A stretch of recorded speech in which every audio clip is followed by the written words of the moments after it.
옆사람과 인사 나누십시오. 환영합니다. 축복합니다.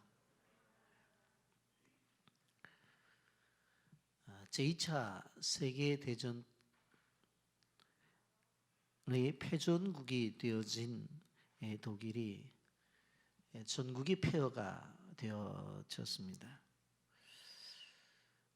공격으로 인해서 이제 도시가 무너져 버리니 그 가운데 있는 교회들도 폭격으로 다 무너지게 되었습니다. 한 도시에 700년 가량 되어진 전통을 자랑하는 교회가 있었는데 그 교회도 폭격으로 기둥이 무너지고 지붕이 비가 새고 창문도 다 깨어져서 도무지 어디에 손을 댈 수 없을 정도로 교회가 심각하게 있어 방치할 수밖에 없었습니다. 그러던 차에 교회 창립 700주년이 되어질 때에 사람들의 마음속에 그래도 하나님이 지금까지 인도하셨는데 우리 교회를 다시 수리하고 세워보자 하는 마음이 생겨서 마음을 모았습니다. 폐허가 된 도시, 그 폐허가 된 교회, 그 교회가 사실 수리가 아니라 재건축이 되어지는 그런 모습으로 거듭나게 되어지는데 실제로 건물이 다시 회복이 되어지니까 그것에 그치지 아니하고 바로 예배가 회복되어지는 놀라운 역사가 나타났던 것입니다. 시편 27편 4절에 다윗이 이렇게 노래합니다. 내가 여호와께 바라는 한 가지 일 그것을 구하리니 곧 내가 내 평생에 여호와의 집에서 살면서 여호와의 아름다움을 바라보며 그의 성전에서 사모하는 그것이라.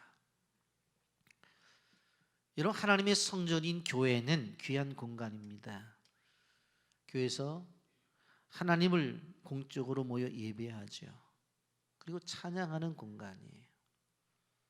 그리고 친교와 양육이 일어나며 그곳에 기도와 말씀이 증거되는 아름다운 땅입니다. 그리고 열방을 향해서 나가는 선교의 현장이 바로 교회예요. 여러분, 어떤 공간은 사람들이 죄를 짓는데 이용하는 공간들이 있어요. 이에 반해 교회는 하나님을 만나는 공간이에요. 그 안에서 믿음이 커가는 공간이에요. 그곳에서 바로 하나님께서 주시는 은혜를 경험하는 공간입니다. 그렇기 때문에 이 성전을 우리가 아름답게 세워나가는 것이 그 무엇보다도 중요하다고 하는 것을 알아야 되고 그것이 귀한 일이라고 생각이 되어져야 되는 것입니다. 오늘 우리는 요아스라는 인물을 보게 되어지는데 시작은 이 성전을 보수하는 일을 함으로 말미암아 귀하게 인정을 받은 사람입니다. 영상 보면서 말씀 계속하겠습니다.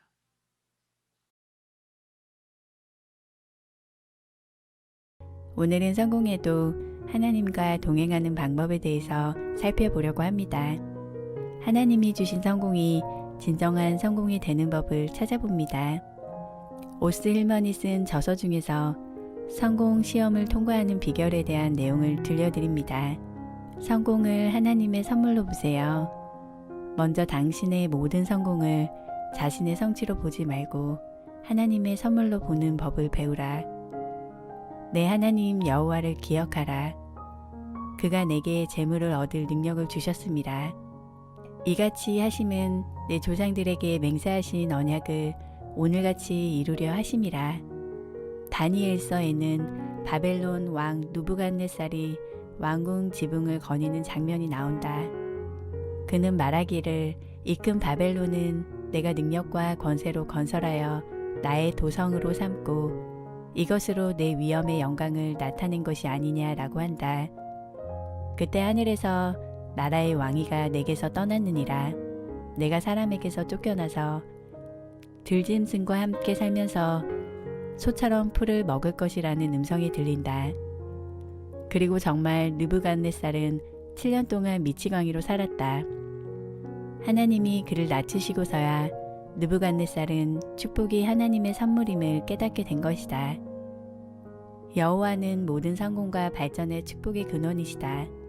만일 당신의 심신이 건강하다면, 만일 당신이 기회의 땅에서 살고 있다면, 만일 당신이 좋은 교육을 받고 있다면, 만일 당신이 좋은 기회를 얻었다면, 감사거리를 많이 가지고 있는 셈이므로 거만해질 이유가 없다. 당신은 성공을 성취한 것이 아니라 그것을 선물로 받았기 때문이다.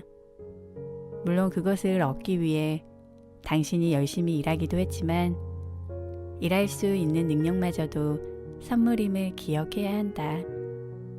겸손하게 살라. 당신은 하나님 앞에서 의도적으로 겸손해질 필요가 있다. 그렇지 않으면 하나님이 친히 당신을 겸손하게 만들 것이다. 사도 베드로는 다 서로 겸손으로 허리를 동이라 하나님은 교만한 자를 대적하시되 겸손한 자들에게는 은혜를 주시느니라. 그러므로 하나님의 능하신 손 아래서 겸손하라. 때가 되면 너희를 높이시리라고 권면한다. 만일 우리가 교만과 자만심으로 자신을 높이면 하나님이 친히 우리를 낮추실 것이다.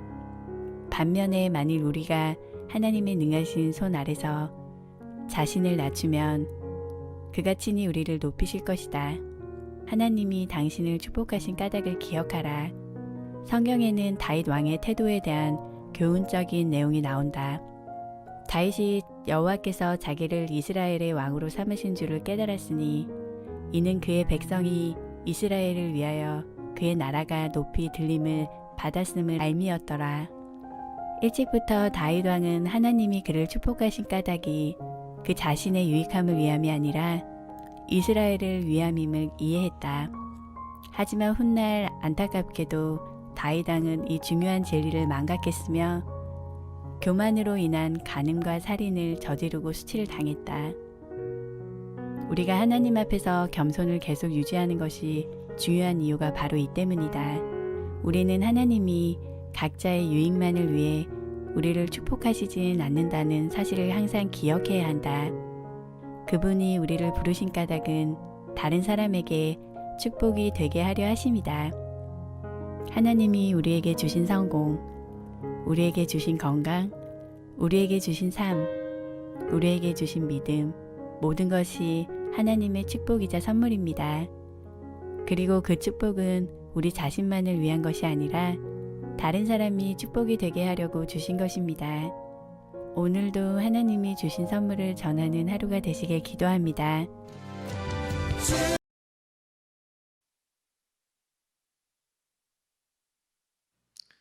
우리가 하나님의 사역을 함에 있어서 이룬 일들이 성취가 아니라 하나님의 선물이고 은혜라고 하는 사실에 대해서 좀 우리가 묵상해 보았는데, 오늘 우리는 열왕기야 12장을 통해서 하나님 우리에게 주시는 은혜를 좀 나누고자 합니다. 요아스라고 하는 왕이 등장을 하게 되어지는데 7살의 즉위에서 40년 동안 유다를 통치합니다. 자신의 고모부이자 은인이요 스승이라 할 수 있는 대제사장 요야다의 생존 기간 동안에는 하나님의 말씀을 순종합니다. 그러나 요야다가 죽자 점차적으로 여호와의 말씀에서 떠나게 되는 것을 보게 되어집니다.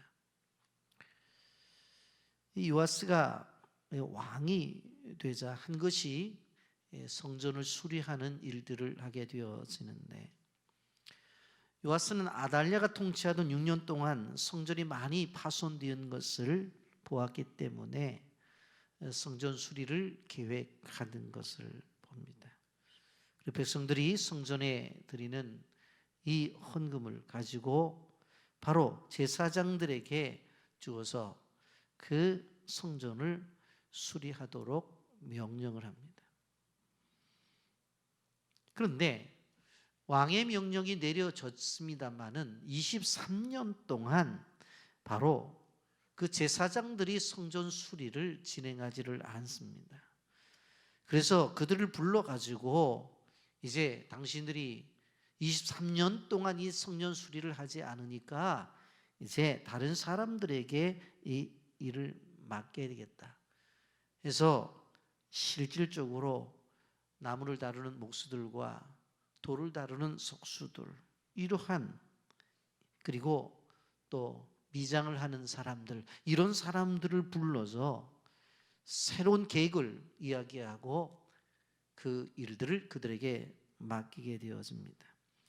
그 일을 진행함에 있어서 실질적으로 재정이 필요하기 때문에 성전 옆에 구멍 뚫린 큰 나무 깃짝을 옆에 두고 사람들이 헌금을 하는 것들을 가지고 후에 그것을 가지고 수리비로 사용한 것을 보게 되어집니다.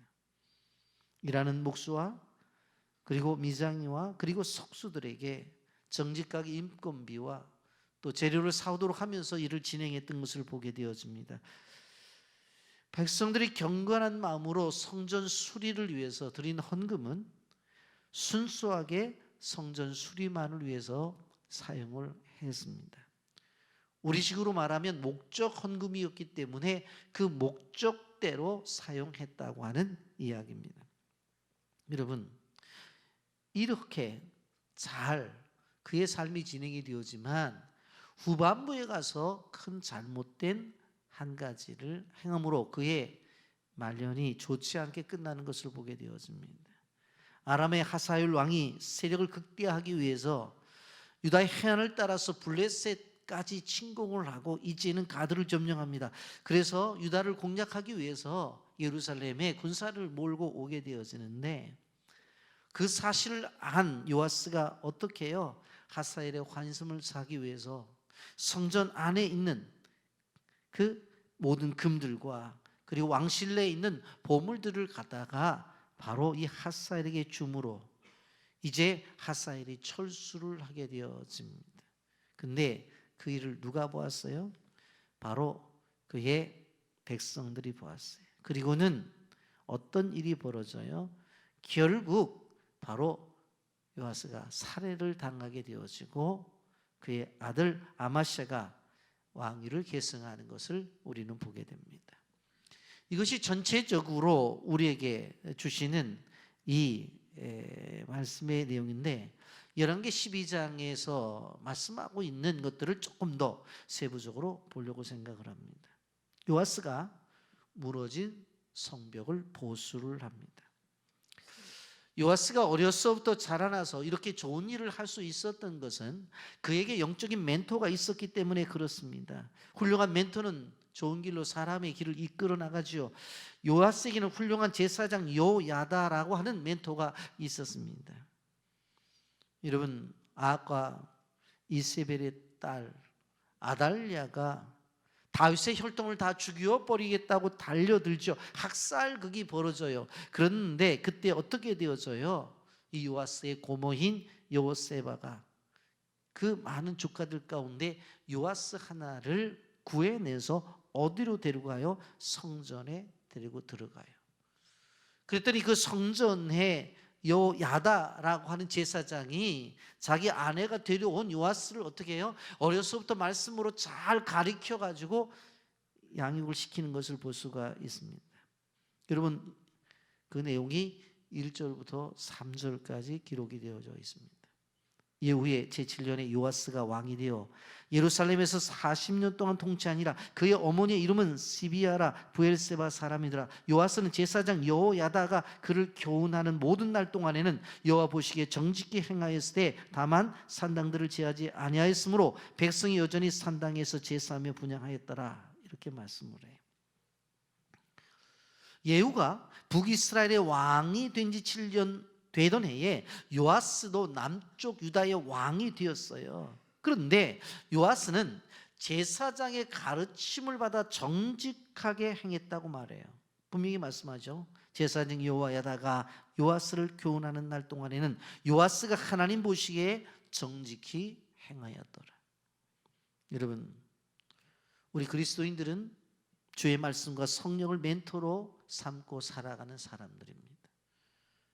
날마다 주님께서 우리에게 가르쳐 주시는 말씀의 가르침을 받고 그리고 그 말씀대로 순종하는 주의 사람으로 살아가는 사람들이 여러분, 그리스도인이 말씀을 떠나면 어느 한순간에 딴 길로 간다는 걸 알아야 돼요. 실족하고 넘어진다는 것을 우리는 기억해야 되는 것입니다.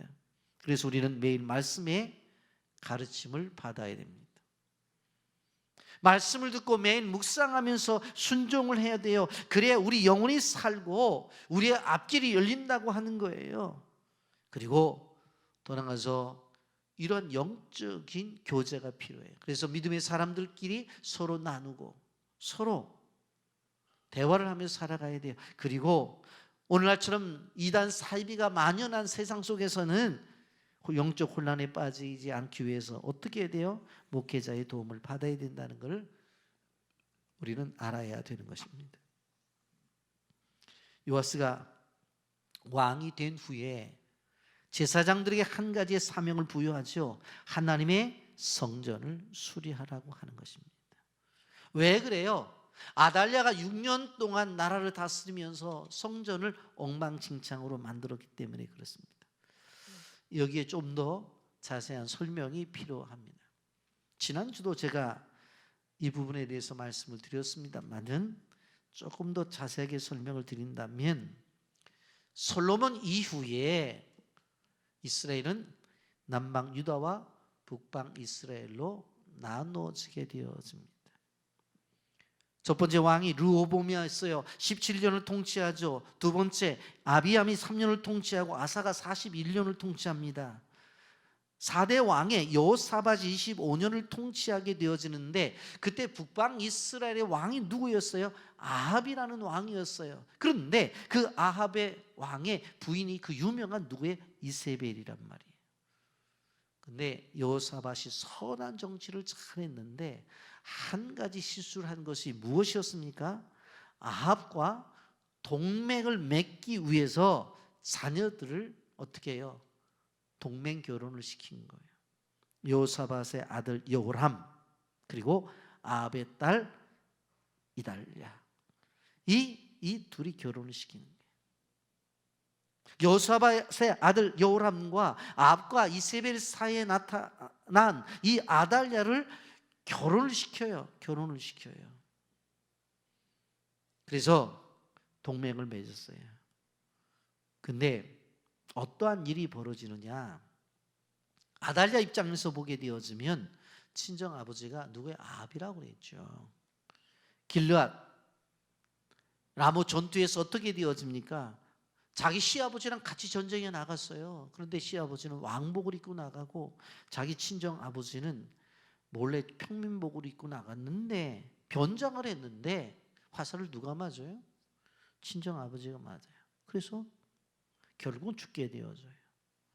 친정 어머니인 이세벨은 어떻게 됩니까? 예후에 의해서 창문에 던져져서 결국 개들의 먹잇감이 되었다는 거예요. 그리고 자기의 남편인 여호람이 어떻게 되어져요? 8년 통치를 하게 되어지는데 병으로 죽게 되어지고, 자기가 낳은 아이 아하시아가 왕이 되는데 1년 만에 예후에게 죽임을 당하게 되어져요. 그러니까 참 우리식으로 말하면 이 이세벨은 참 그 인생이 험난한 세월을 살고 있는 거예요. 이때에 어떤 생각을 가져요? 자기가 왕이 되겠다는 거예요. 그래서 손주들을 다 죽이겠다고 달려들어요. 그래서 요아스를 제외한 다음에 그 손자들이 다 죽임을 당하게 돼요. 그 죽임을 당하게 되어질 때 아시아의 누인 여호세바가 어린 요아스를 데리고 어디로 도망을 가요? 성전으로 도망을 가요. 왜? 거기에 자기 남편 여호야다가 제사장으로 있었기 때문에. 그래서 그 요시야를 성전 안에서 몇 년 동안, 6년 동안 양육을 하는데, 누가? 그의 남편인 바로 제사장 여호야다가 바로 잘 양육을 합니다. 그동안에 누가 통치를 하는 거예요? 아달랴가 통치를 했는데, 아달랴는 무슨 생각을 갖고 있어요? 자기 친정이 갖고 있는 이 바알 신들, 아세라 신을 바로 이스라엘에 접목시키려고 노력을 했어요. 그러니 성전에서 제사가 제대로 이루어졌겠느냐고요. 성전이 그대로 다 방치가 되고 무너진 상태지. 그런데 제사장 여호야다가 어떻게 되어져요? 요아스가 7살이 될 때에 다윗의 혈통 가운데서 살아있는 사람이 있다. 그래서 요아스를 내놓아요. 그리고는 결국 바로 아달랴는 쫓겨나게 되어지고 바로 요아스가 이제 7살에 왕위에 등극을 하게 됩니다. 그리고는 40년 동안 통치를 하게 되어집니다. 여러분, 왕이 되면서 요아스가 주장한 것이 무엇이었어요? 성전을 고쳐야 되겠다고 했잖아요. 그래서 제사장들에게 얘기를 했는데 무려 23년 동안 그대로 방치해 놓은 거예요. 예? 우리식으로 말하면 직무유기죠. 직무유기예요. 여러분 6절부터 7절까지 보십시오. 그 상황을 이렇게 이야기합니다. 요아스 왕 제23년에 이르도록 제사장들이 성전에 파손한 데를 수리하지 아니하였는지라. 요아스 왕이 대제사장 요야다와 제사장들을 불러 이르되 너희가 어찌하여 성전에 파손한 데를 수리하지 아니하느냐. 이제부터는 너희가 아는 사람에게서 은을 받지 말고 그들이 성전에 파손한 데를 위하여 드리게 하라 그랬어요. 7살에 왕이 됐어요. 그래서 왕이 된 다음에 성전을 수리하라고 제사장들에게 얘기했는데 무려 몇 년 동안 손을 안 대요? 23년 동안. 그러니까 이제 요시야가 몇 살이 된 거예요? 30살이 된 거예요. 그러니까 어느 정도 이제 성장해서 이제 어른이 된 거잖아요. 그러니까 이거 안 되겠다 해서 다시 시동을 걸어요. 여러분, 그럼 요아스가 왜 이 성전을 수리하는 일들에 있어서 이렇게 우리식을 표현한다면 목이 메었을까? 왜 결정적인 동기가 왜 그럴까? 왜 이 성전 수리를 그렇게 요구하고 하려고 했을까? 여러분, 실질적으로 아달랴가 모든 손자들을 죽일 때에 그때에 바로 이 요아스가 어떻게 된다고 그랬어요? 여호세바에 의해서 피신을 하게 되어지는데 어디로 피신해요? 성전으로 피신을 하는 거예요. 그리고 그곳에서 제사장 요야다에게 교훈을 받는 거예요. 그런 요아스는 성전에 대한 마음이 열려 있어 있고 고마움이 있었어요. 귀하게 여겼다고. 왜? 자기가 성전에 피신을 받아서 그곳에서 자라났기 때문에. 그러니 어렸을 때부터 자라나면서 이 구석 저 구석 보면 고쳐야 될 것이 얼마나 많았겠어요. 그것을 보고 자랐단 말이에요. 그러니 하나님께서 나를 6년 동안 숨기셨다가 살려주신 장소가 바로 어디? 성전이에요. 그렇기 때문에 그 자리가 은혜의 자리라고요. 그러니 그 자리가 무너진 것을 보며 견딜 수가 없었던 것이에요. 여러분, 이러한 순수한 마음을 하나님은 귀하게 보셨어요. 청교도들이 목숨을 걸고 신대륙에 왔었을 때 자기 집보다도 먼저 성전을 건축했던 것을 우리는 잘 알고 있습니다. 요아스 왕은 나이가 어렸지만 성전을 사모했어요. 그래서 이 무너진 성전을 바로 세워야 되겠다는 생각을 한 거예요. 여러분, 성전을 수축한 요아스는 무려 왕권이 어느 정도 40년 동안 통치를 하게 되어집니다.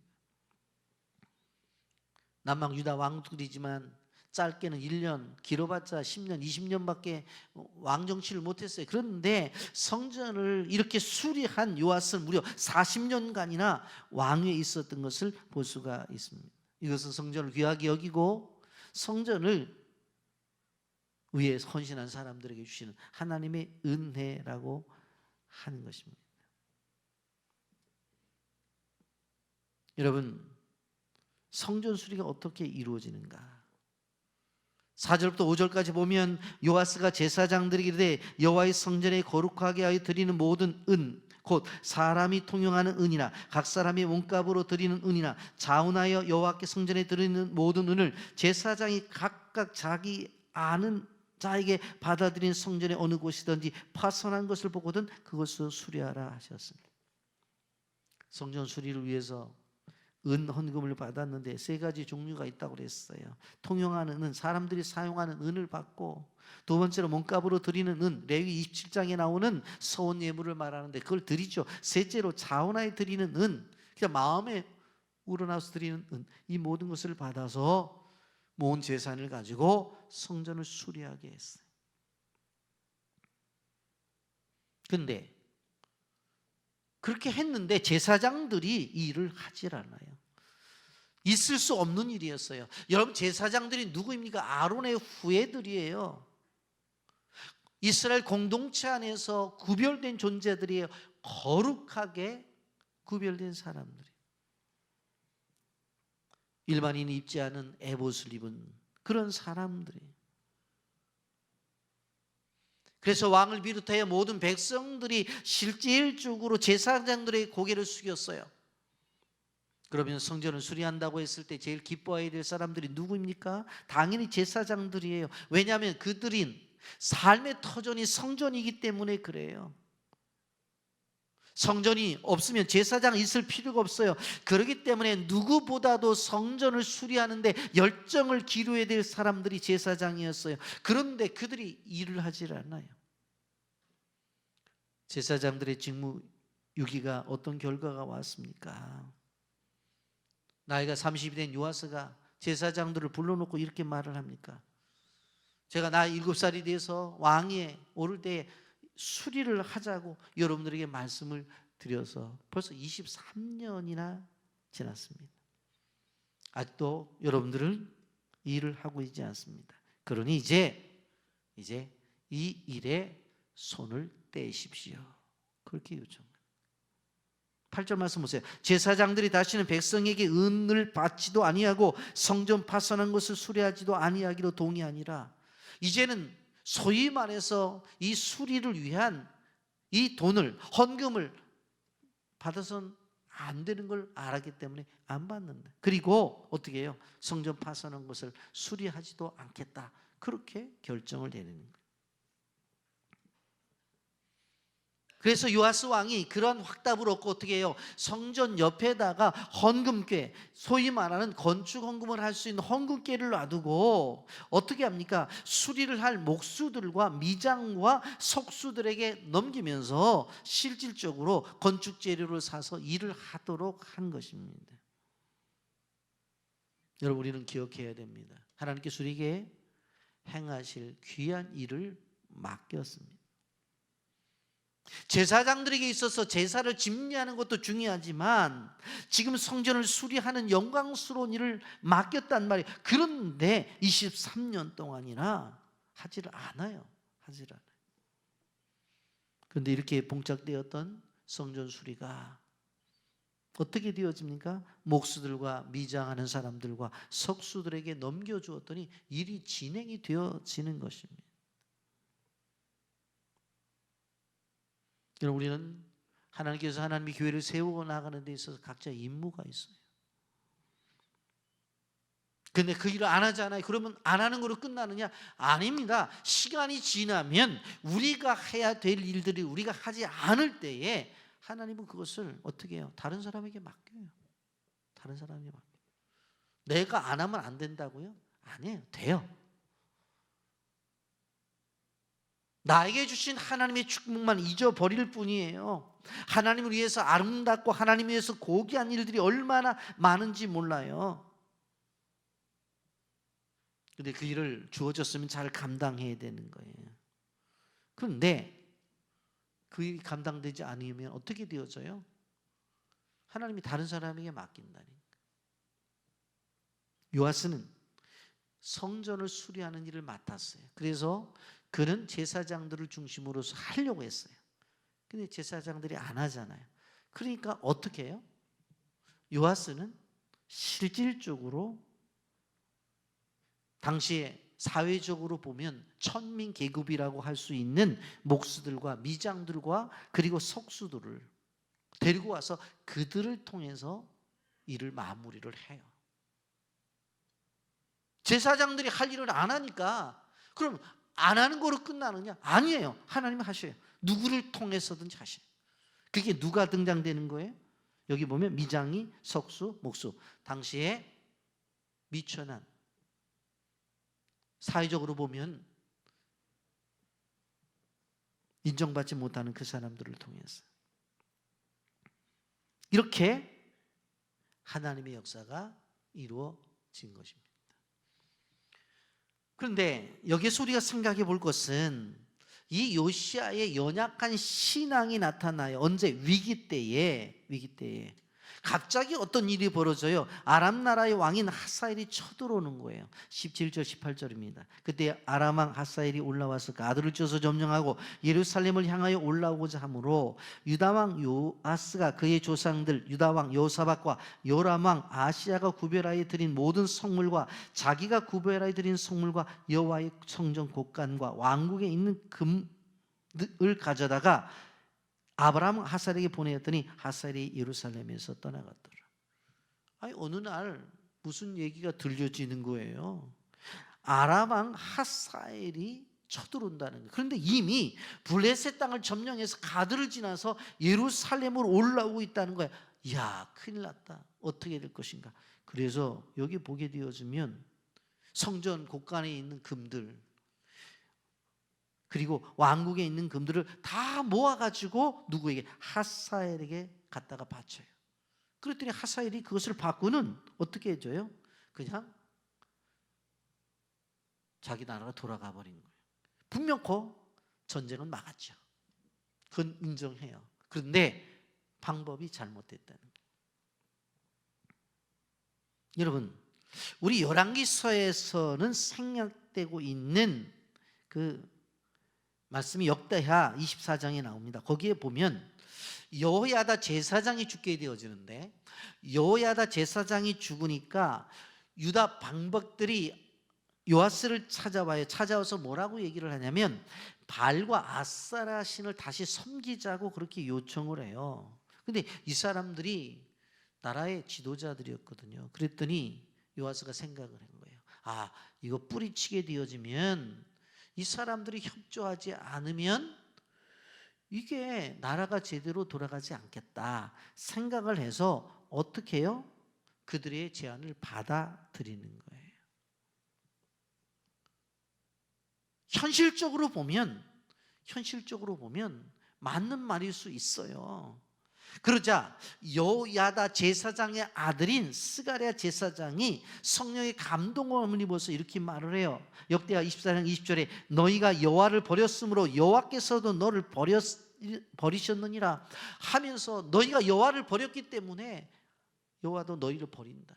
우상 숭배라는 것은 너희가 여호와를 버린 것이다. 그랬더니 그 이야기를 듣고 어떻게 합니까? 요아스와 방백들이 그 스가랴 선지자를 데려다가 돌로 쳐 죽여버려요. 근데 이 스가랴의 아버지가 누굽니까? 여호야다잖아요. 그의 어머니가 누구예요? 자기의 고모잖아요. 자기를 살렸잖아요. 그렇다고 한다면 그것만 알아도 대단한 거잖아요. 그렇잖아요. 자기 고모 여호세바. 그런데 어떻게 해요? 그냥 그의 아들을 돌로 쳐 죽여요. 그랬더니 죽으면서 스가랴가 이렇게 말합니다. 여호와는 감찰하사 신원하여 주옵소서라고 호소를 해요. 이게 역대하 24장 20절부터 22절까지 기록이 되어 있습니다. 이에 하나님의 영이 제사장 여호야다의 아들 스가랴를 감동시키매 그가 백성 앞에 높이 서서 그들에게 이르되 하나님이 이같이 말씀하시기를 너희가 어찌하여 여호와의 명령을 거역하여 스스로 형통하지 못하게 하느냐 하셨나니 너희가 여호와를 버렸으므로 여호와께서도 너를 버리셨느니라 하나. 우리가 함께 괴하고 왕의 명령을 따라 그를 여호와의 전뜰 안에서 돌로 쳐 죽였더라. 요아스 왕이 이와 같이 스가랴의 아버지 여호와에다가 베푼 은혜를 기억하지 아니하고 그의 아들을 죽이니 그가 죽을 때 이르되 여호와는 감찰하시고 신원하여 주옵소서 하니라 그랬어. 이 성경에 분명히 기록하잖아. 여호야다가 베푼 은혜를 기억하지 않았다.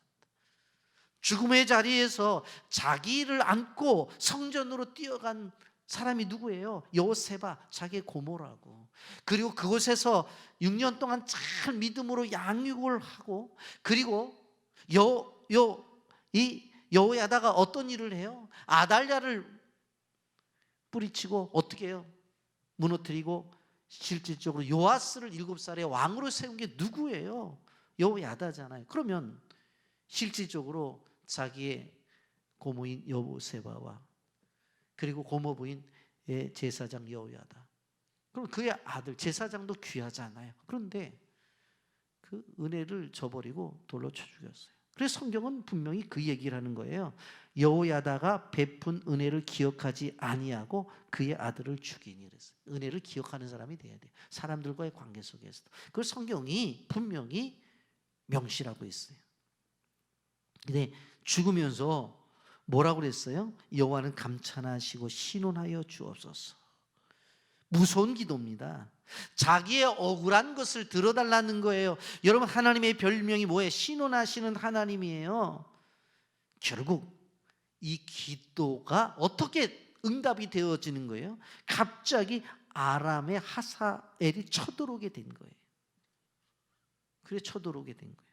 그리고는 그 쳐들어오게 되니까 선대 왕들이 모았던 것들, 성전에 있는 거, 자기 왕궁에 있던 거 다 갖다가 바치잖아요.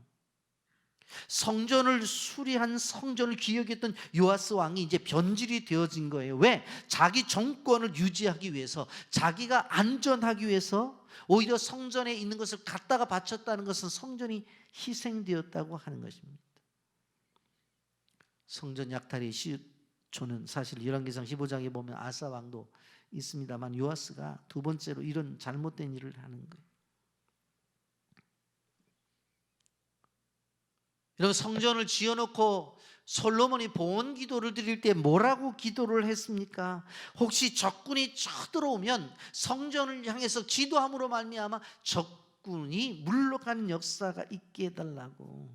그러니까 이런 일이 있었을 때는 어떻게 되어져야 돼요? 히스기야 왕처럼 성전으로 뛰어들어가야 되는 거예요. 그 기도에 대해 하나님의 구원을 구해야 되는 거예요. 그런데 성전을 향해서 기도도 안 하고 성전 안에 들어가서 기도도 안 하고 오히려 성전 안에 있는 금을 다 갖다가 바쳤다고 하는 거예요. 여호와의 도움으로 적국을 물리친 것이 아니라 성전의 안에 있는 것들을 다 갖다가 적국에 바쳐버려요. 워낙 전쟁이 일어나면 어떻게 되어져요? 실질적으로 전쟁이 일어나서 패하게 되면 그때에 아람 왕이 들어와서 성전에 있는 것을 약탈해 가야 되는 것이 순서잖아요. 그런데 그게 아니야. 전쟁도 일어나기 전에 어떻게 해요? 다 성전 안에 있는 것 다 받지. 하나님보다 자신의 안위가 더 중요하다는 거예요. 자신의 안위를 위해서는 하나님도 성전도 뒤로 생각하고 있었던 것이었습니다. 그런데 이것으로 끝나는 것이 아니에요. 반란이 일어나요. 아람의 하사엘과의 전쟁에서 부상을 당한 요아스를 그의 신복들이 죽여버리죠. 여러분, 역대하 24장 25절에 이렇게 말합니다. 요아스가 크게 부상함에 적군이 그를 버리고 간 후에 그의 신하들이 제사장 여호야다의 아들들의 피로 말미암아 반역하여 그를 그의 침상에서 쳐 죽인지라. 다윗성에 장사되었으나 왕실의 묘실에는 장사하지 아니하였다. 백성들이 그 모습을 다 본 거예요. 아니 어떻게 여호야다의 아들 스갈의 손자를 죽일 수가 있어? 그러고 있다가 이제 역대하 24장 25절에 보니까 제사장 여호야다의 아들들의 피로 말미암아 반역하여 그를 그의 침상에서 쳐 죽이죠. 누구를? 왕을 죽여버려요. 근데 여기 보면 다윗성에 장사는 되었으나 왕실 묘실에는 들어가지 못했어요. 왕들이 들어가는 그 묘실에는 들어가지 못했어요. 왜? 백성들이 거기다 장례를 안 치러줬어요. 너무 실망을 해서. 여러분, 잃어버리지 않으려고 하나님을 버리면 더 많은 것을 잃게 되는 거예요. 따라서 하십시오. 잃어버리지 않으려고 하나님을 버리면 더 많은 것을 잃게 된다. 꼭 기억하셔야 돼요. 안 잃어버리려고 하나님을 버리면 더 많은 것을 잃어버려요. 차라리 하나님을 붙잡으면 결국에는 더 많은 것을 가지게 되어지고 내가 가진 것을 유지할 수가 있다고 하는 거예요. 여러분, 그렇기 때문에 하나님을 굳게 붙들고 나가는 믿음이 우리에게 필요하다는 거예요.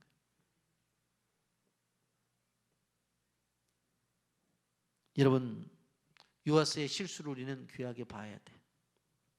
시작은 좋았어요. 시작은. 그런데 마지막에는 어떻게 되어져요?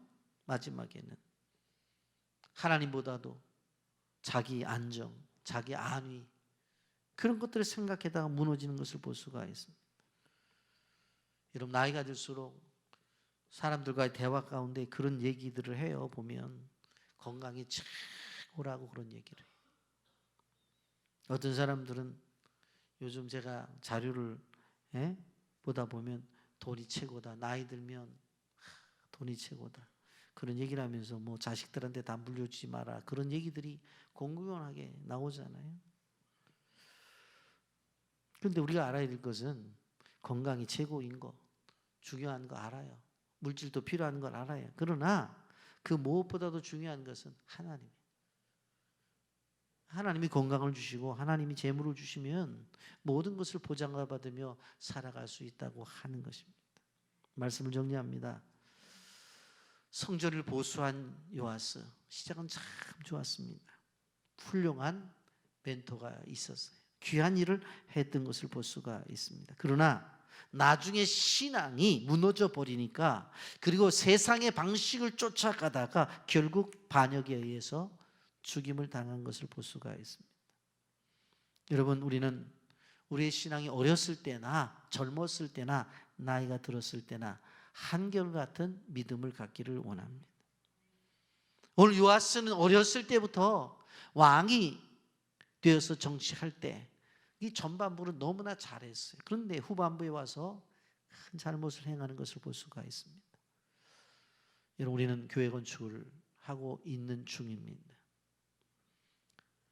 거룩한 공간인 이 교회, 실질적으로 이 교회를 지어서 하나님 앞에 영광을 돌리고자 하는 우리의 마음을 주님께서 기억하셔서 하루빨리 우리가 입당하기를 소원하는 마음이 있습니다.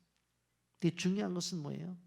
그러면서 우리가 완공될 줄 믿고 그 공간에 들어갈 줄 믿지만 우리는 처음의 신앙을 끝까지 유지할 수 있는 믿음을 가져야 된다. 꼭 기억하십시오. 하나님께서 주신 이 처음의 마음과 각오, 그리고 하나님 주신 은혜가 끝까지 유지되어지는 귀한 은혜가 있기를 예수님의 이름으로 축복합니다. 아멘.